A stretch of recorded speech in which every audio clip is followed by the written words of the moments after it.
Hey, how are you doing? It's your favorite lawyer, Allie Booker. All right, guys, I'm here today with a little informational piece regarding marriage, um, relationships, and property division. Guys, I don't want another gentleman to come into my office and tell me that he knows nothing about the finances, although he is the one who worked because he let his wife do everything. Guys, and the same goes for women. If you're in a marriage, you need to know what is going on. I repeat, if you're in a marriage, you definitely need to know what's going on with the money. You don't know how broke you are or how much you have.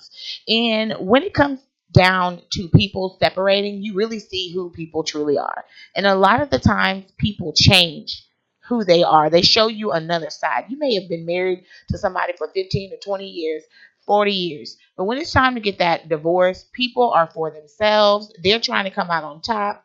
And the fact that you get messed over, it's nothing but collateral damage for them. Okay. And so I say that because, this is not the 50s. Okay. We're not going to sock hops, wearing poodle skirts, and women are in the workforce. So you need to pay attention to what they're doing. Okay. And I say that because women are very savvy. Okay. And a lot of the time, and I'm saying this to men because women pretty much tend to take care of themselves if they're in a relationship with a gentleman and they are not the primary breadwinner or earner. And I say that because I am a member of a certain society that visits a particular jewelry store that's owned by a celebrity's mother. I will say that. And at that jewelry store, if a man comes into that jewelry store, they look at him like they don't know what's going on or who he is.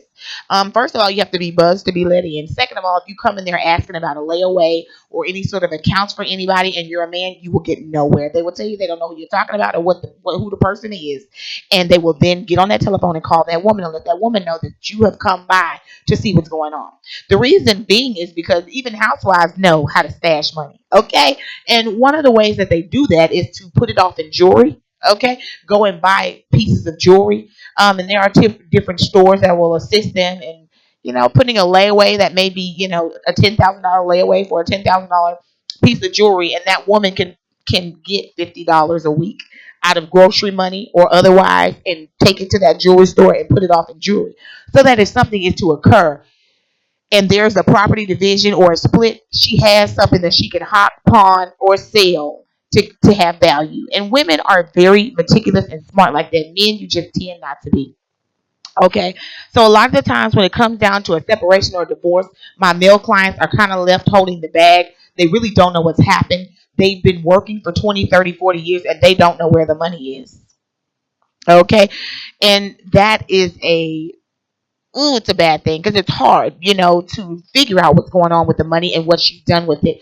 When you're married in Texas, and other community property states, the money's community property. So she can be taking your money and not even putting it all, in the house. She can be taking your money and doing whatever she wants to do with your money. She can be taking your money and putting it in separate accounts, etc., in somebody else's name or something of that nature, and you will not even be able to do anything about it when she goes to get a divorce from you. Okay, or when you go to get a divorce from her. And then you'll just know that she's been getting your checks all these years and you don't have anything to account for.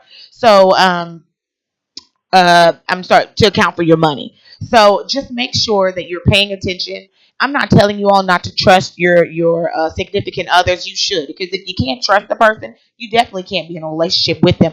But you don't put all your trust in anyone, and not any man, any human being, any woman. You don't put your trust in an individual. You have to know what's going on with respect to finances, where the money is going, where it's being spent, if there are any life insurance policies or otherwise that she may be getting out on you and putting that money in. Because a lot of the times women do that. Okay, they have a life insurance policy on you. You may not know because you just signed papers or what have you, and then she's the beneficiary and she's the policy owner of that policy, and you don't know anything about it. And then what happens is when you all get divorced, she still has that policy out on you, waiting for something to happen to you, and she checks in and gets paid. Whereas if you knew about that policy, knowing that you were using community funds towards that policy, you could have that policy cashed in or otherwise, guys. And that's just money. That's money that's sitting there. You know, it could be a term life insurance policy. You just don't know. She could be getting paid at a certain term on your back with the money that you have been giving her that she's utilized. And so men don't generally do these things to women. And you all don't do that, because I always say that men are like dogs. You know, you all leave a trail with everything that you do. I don't mean a dog like you don't treat your woman right. I mean you leave a trail. Okay? And women are like cats. They're very meticulous. They think everything out. They're 4 or 5 steps ahead when it comes down to things, and they're extremely sneaky. You know, and I'm not being rude because I'm a woman, but I'm just letting you know we're sneaky. We're very smart and we're very savvy. We're very, very much centered around planning things. Men pretty much just go upon a whim and they get up and go. Okay. So I say that because that is something that I'm seeing in my cases. I'm having clients come in here and I'm asking them questions, you know, and they're just telling me they don't know. And I'm saying, well, where's your retirement? Well, I put the retirement to the house because we had to refinance, or we had to get some work done on the house.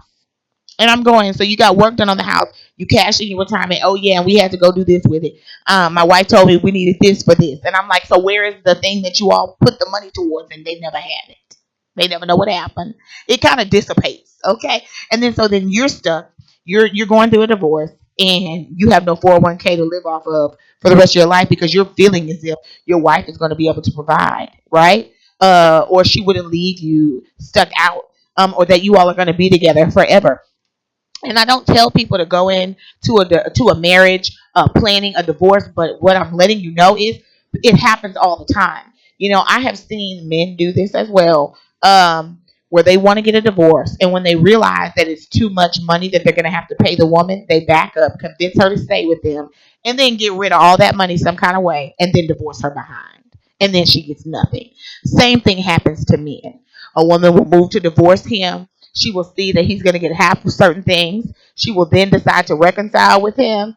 And then while they're together, because it's community property, she will get rid of that stuff. Okay? She'll either move it, get rid of it, or use it up and then divorce him.